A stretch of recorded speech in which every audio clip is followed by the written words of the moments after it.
Hello friends, welcome to my channel SDT. So in this video I'm going to show you how you can convert a PDF file into a Word file. So let's start the video. First of all we need to select the PDF file. So we need to open the PDF file. Now we need to go to export PDF. Here you can see some option Word, Microsoft Word. So here you can select Word document or you can select Word 97 2003 document. I will select the first one. So now we have to click export.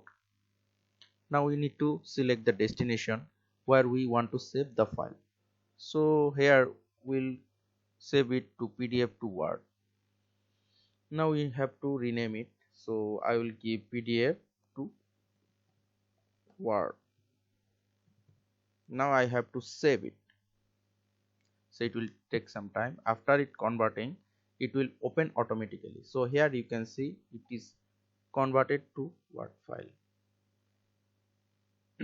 If I can close it and I will go to the main folder and I can show you. So you can see this folder and I have converted this file.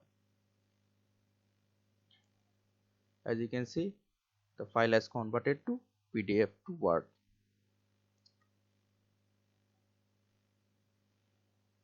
So thanks for watching this video. Please subscribe to my channel.